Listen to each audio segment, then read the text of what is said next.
Myth busting பண்ணலாமா? Common PC மித்தெல்லாம் என்ன அப்படின்ட்டு ஒரு 4 விஷயம் நான் எடுத்துகிட்டு வந்திருக்கேன். அது என்னென்னுட்டு இந்த வீடியோவில் பார்ப்போம். நம்ம ஒரு சில டைமில் வந்துட்டு 3060 வாங்கலான் இருக்கேன் ப்ரோ அப்படின்னா, அதெல்லாம் கார்டே இல்லை ப்ரோ, அது வேஸ்ட் கார்டு ப்ரோ, பர்ஃபார்மன்ஸே இருக்காது ப்ரோ அப்படின்ற மாதிரி சொல்லுவாங்க.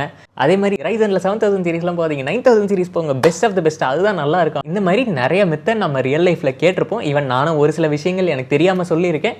I am sorry about that. So அந்த விஷயங்களை தான் இன்றைக்கி நம்ம கரெக்ட் பண்ண போகிறோம். ஸோ வித்தவுட் டிலே வீடியோக்குள்ளே போயிடலாமா? First myth, expensive hardware equal to best performance.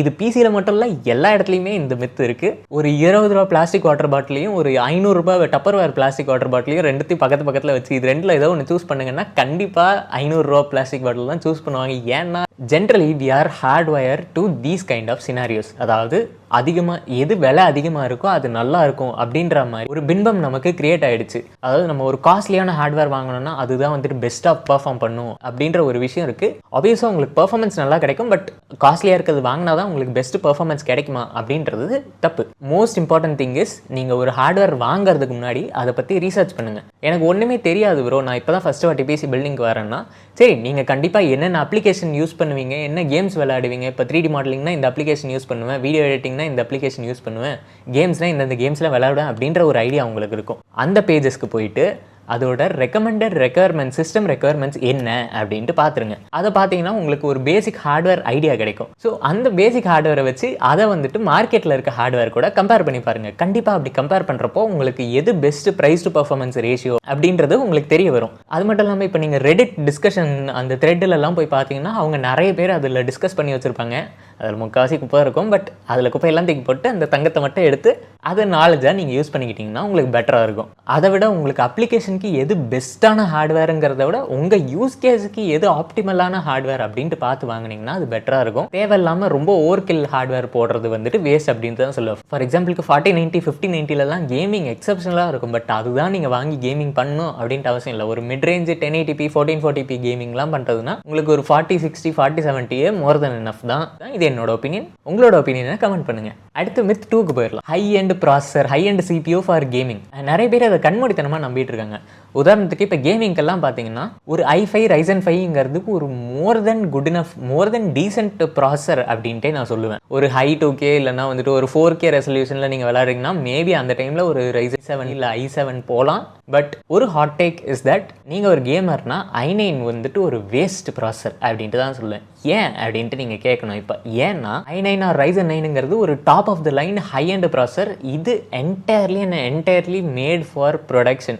ஒரு வீடியோ ப்ரொடக்ஷனுக்கோ இல்லை 3D மாடலிங் அப்ளிகேஷனுக்கோ இந்த மாதிரி விஷயங்களுக்கு தான் உங்களுக்கு அந்த ஹையஸ்ட் எண்ட் ப்ராசஸர் பெட்டராக இருக்கும். ஏன்னா அது எல்லாமே ப்ராசஸர் ஃபோக்கஸ்டாக ஒர்க் ஆகும். அதே மாதிரி நீங்கள் CPU சூஸ் பண்ணுறப்போ இதுக்கும் வந்துட்டு உங்களோட ப்ரைஸ் டு பர்ஃபார்மன்ஸ் பார்த்தீங்கன்னா பெட்டராக சூஸ் பண்ணலாம்.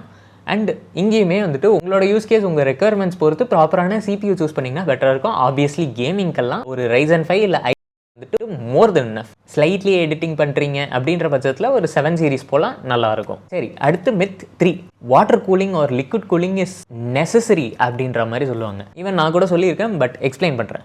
நிறைய ப்ராசஸர்ஸ் வந்துட்டு ஏர் கூலிங்லேயே ரொம்பவே நல்லாவே ஒர்க் ஆகும். ஒரு சில ப்ராசஸ் ரொம்ப ஹீட் ஆகும். அந்த சமயத்தில் மேபி நீங்கள் வாட்டர் கூலிங் போகலாம். நான் ஏன் மேபி அப்படின்ட்டு சொல்கிறேன்னா, இன்னும் நிறைய ஃபேக்டர்ஸ் வந்துட்டு இதை அஃபெக்ட் பண்ணும். ஏன்னு பார்த்தீங்கன்னா உங்களோட ரூமில் ப்ராப்பர் வென்டிலேஷன் இல்லாமல் இருக்கலாம், இல்லை ஒரு ஹியூமிடான ரீஜனில் நீங்கள் அந்த பிசியை யூஸ் பண்ணிகிட்டு இருக்கலாம். ஸோ அந்த டைமில் வந்துட்டு உங்களுக்கு ஆப்வியஸாக அந்த ஹீட் ரொம்பவே அஃபெக்ட் பண்ணும். அகெயின் கூலிங் வந்துட்டு ஒரு ப்ராசஸர் சென்ட்ரிக்கான விஷயம் தான். உங்கள் ப்ராசஸருக்கு ஆப்சல்யூட்லி நெசசரி. நீங்கள் வந்துட்டு ஓவர் கிளாக் பண்ணுவீங்க, இல்லை எக்ஸ்ட்ரீம்லி அந்த ப்ராசஸரை புஷ் பண்ணுவீங்க அப்படின்ற பட்சத்தில் நீங்கள் வாட்டர் ஆர் லிக்விட் கூலிங் போனால் நல்லாயிருக்கும். But for the most cases air cooling is more then enough. அது மட்டும் இல்லாமல் வாட்டர் கூலிங் ஹார்ட்வேர் வந்துட்டு ரொம்பவே expensive compare to air cooling hardware. நீங்கள் இப்போ ஒரு பட்ஜெட் ரேஞ்சிலலாம் பிசி பில்ட் பண்ணுறீங்கன்னா கண்டிப்பாக நீங்கள் வாட்டர் கூலிங்கை டிச் பண்ணிவிட்டு ஏர் கூலிங்கே செலக்ட் பண்ணலாம். உங்களுக்கு பட்ஜெட்லேயும் சேவ் ஆகும், அட் த சேம் டைம் பர்ஃபார்மன்ஸும் அந்த அளவுக்கு எஃபெக்ட் ஆகாது. அடுத்து மித் 4, இதுதான் ஹைலி கான்ட்ரவர்ஷியல். ஏன்னு பார்த்தீங்கன்னா overclocking is equal to good performance. Overclocking பண்ணுறப்போ உங்களுக்கு obviously good performance, even better பர்ஃபார்மன்ஸே கிடைக்கும். But it comes with its drawbacks. என்ன ஒரு ஓவர் கிளாக்கிங்கில் என்ன ஒரு ட்ராபேக்ஸ் இருக்குது அப்படின்ட்டு கேட்டிங்கன்னா, கண்டிப்பாக உங்களுக்கு சிஸ்டம் இன்ஸ்டபிலிட்டி இஷ்யூஸ் வரதுக்கு நிறையவே சான்சஸ் இருக்குது. ப்ளூ ஸ்க்ரீன் ஆஃப் டெத் வரதுக்கு நிறைய சான்சஸ் இருக்குது. என்னடா ரொம்ப பயமுறுத்துறீங்க. உங்க மெமரி ஒரு சில டைம் ஃப்ரை ஆகிறதுக்கு சான்சஸ் இருக்கு.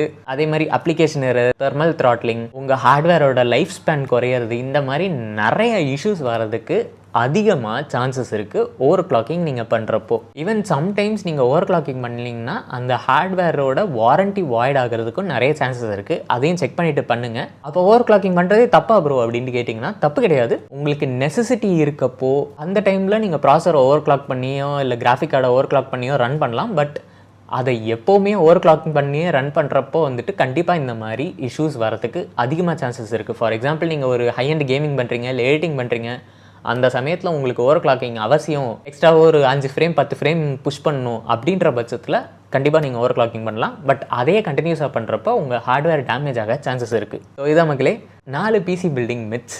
ஐ hope this video was informative. உங்களுக்கு இந்த வீடியோவில் ஏதாவது தப்பு இல்லை கான்ட்ரவர்ஷியலாக பட்டுச்சுன்னா கமெண்ட் பண்ணுங்கள். நான் கண்டிப்பாக அந்த விஷயத்தை அட்ரஸ் பண்ணுறேன். ஸோ அடுத்த வீடியோவில் பார்ப்போம். என்ன பாய்.